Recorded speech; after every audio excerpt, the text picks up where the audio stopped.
Today we are going to have a very nice and short lecture. I'm not going to cover any theory. What we are planning to do today is look at the concepts which we have learned in last few lectures, and I will give you a demo to explain those concepts. So in particular, I will focus on two important concepts. First one is the expectation. We defined a random variable, we calculated its expectation. Expectation, not think of it as value which is achieved frequently. So suppose I have a random variable x, the expectation is e of x, then any state I will see ex, any such statement is completely. The correct interpretation of expectation is if we repeat the experiment multiple times. What does this mean? I sample value of x once, twice, I do it multiple times. So first time I pick a value for x, I get x is equal to x1. Then I get x is equal to x2, x is equal to xn. I do it lot of times and then calculate the average. So let us just say that I take a sample of size n, and this is the average of the sample. The meaning of expectation is as n tends to infinity, we know that the average of the sample approaches ex with high probability.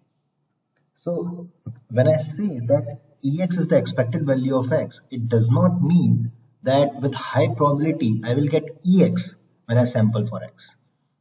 The correct interpretation is if I repeat x multiple times, then the average of the sample approaches ex with high probability. So this is the correct.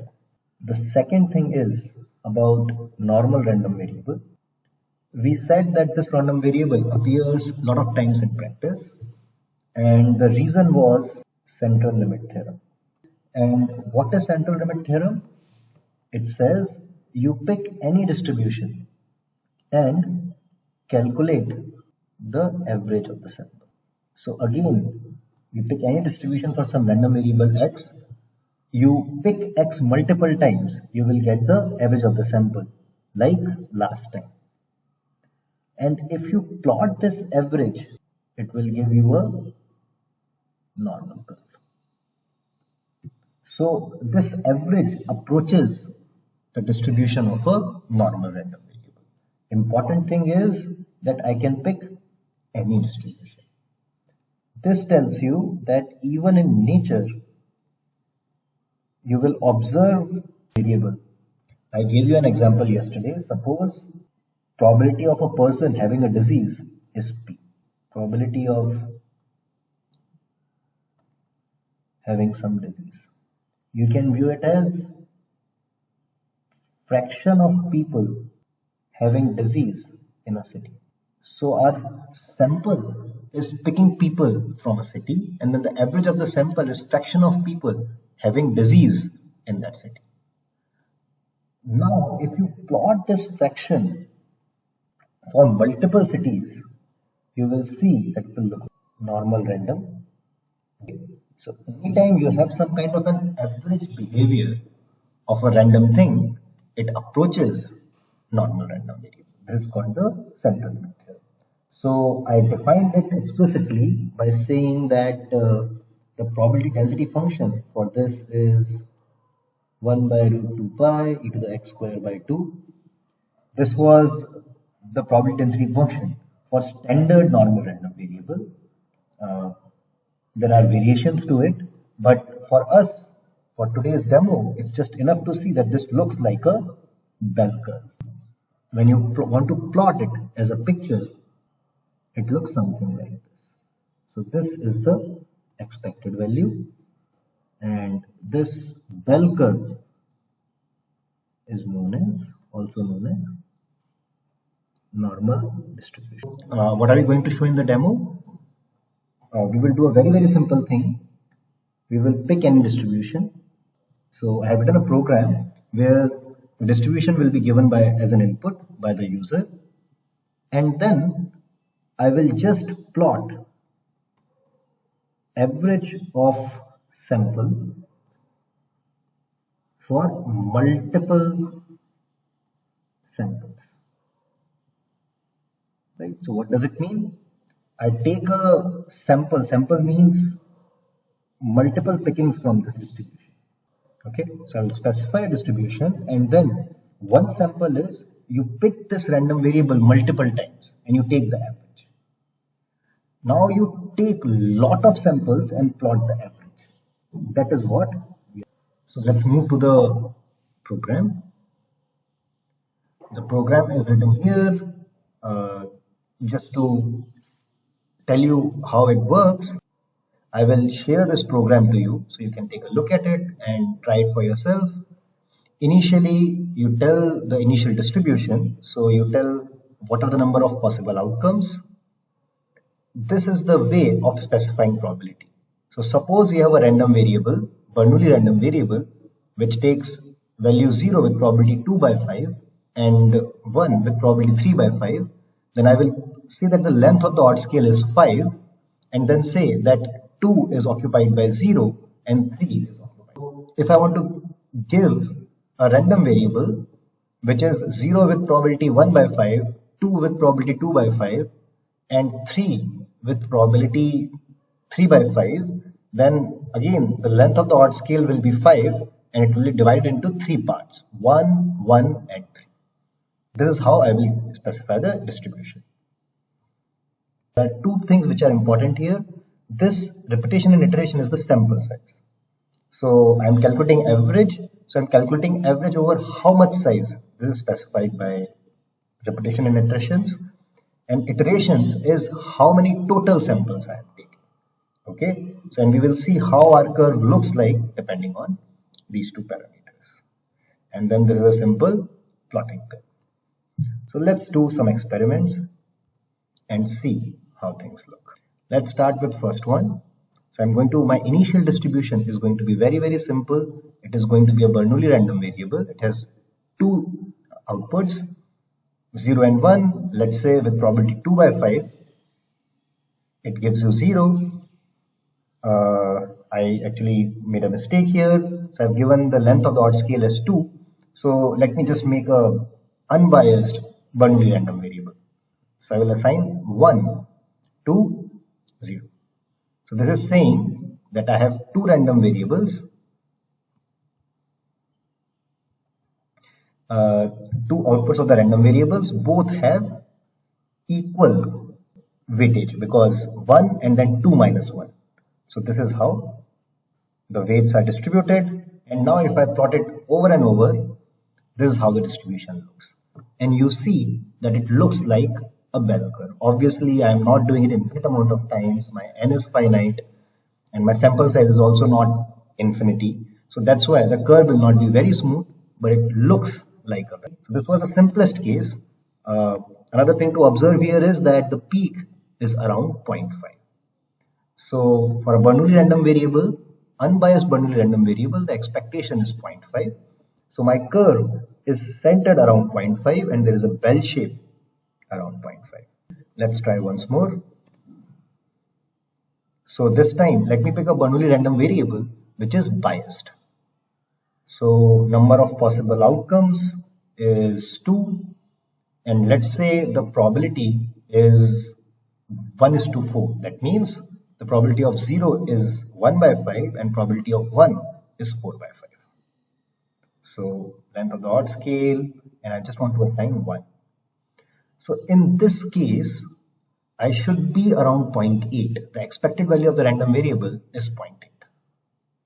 And now you see that my curve is centered around 0.8 and it looks like almost like a bell around 0.8. Okay, so this was just for two outputs, and as I said, you can pick whatever distribution you like. So let me pick a more complicated distribution. So let's say my number of possible outcomes are 4. So because of my program, it will assume it to be 0, 1, 2, 3. let's say length of the odd scale is 12. What odds do you want to assign to 0? I'll assign 2, 3, 5. So this is the odds. So 0 is assigned 2, 1 is assigned 3, 2 is assigned 5, 2 is assigned 5, and 3 is assigned 2. And again, if you look at the curve, it looks like a bell curve. And it tells you that the expectation should be around 1.5. So let me just calculate the expectation. So if you remember, probability of 0 was 2 by 5. Probability of 1 was 3 by 5. Probability of 2 was, 2 by 12, 3 by 12, 5 by 12, and 2 by 12. So then if this is my x, then expected value of x is 0 times 2 by 12 plus 1 times 3 by 12 plus 2 times 5 by 12 plus 3 times 2 by 12. So this is 3 plus 10 plus 6. This is 19 by 12. This is approximately 1.5. If you look at the curve, it is peaking slightly after 1.5. So it's a bell curve around 1. So this demonstration shows that I can start with any distribution, and then if I take the averages and plot the averages, most of the time with high probability I will get a value close to the expectation, and the curve looks like a bell curve. Let's do slightly more experiments and see how the sample size affects us. So you remember that there were two parameters here. This was the number of iterations, the number of samples, and the second one, repetition and iteration, was the sample size. That means in one sample, how many pickings we are doing. So I'm taking average over 100 values, and in total I have 10,000 values. So let's see how this manifests in the graph. Okay, so the claim is that if you take many more iterations, then your graph will be smoother, which makes sense, because if you only pick one or two averages, then you might miss the bell shape. You go over the entire interval. The sample size. So first let's look at the number of samples, change that. So let me make it just 100. And now let me take the simple one, number of possible outcomes. Let's say this 2, 4, 1. So this 1 is to 5.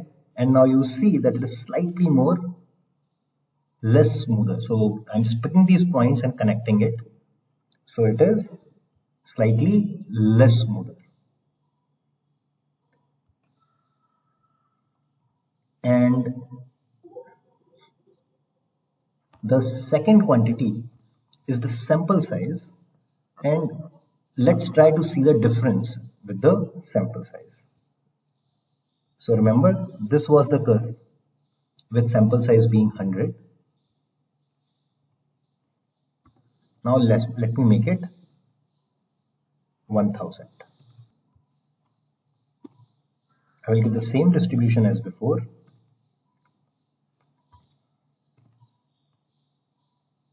It will take some more time because I'm taking the average of 1000 samples instead of 100 samples and then plotting it. At this point, you might pause the video and think, what will be the effect of such a transformation? What if I am taking more and more averages as compared to the previous time? I would expect that if the sample size are increasing, if the n keeps increasing, So here, if the n becomes large and large,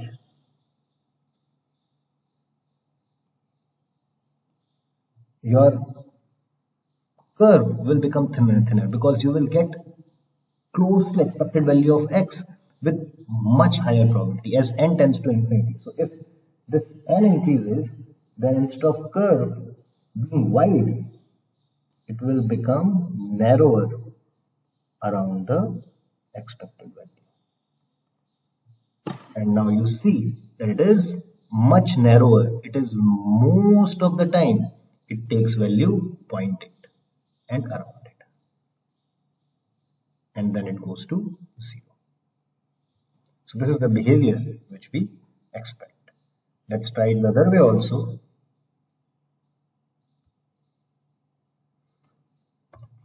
And just make it 10.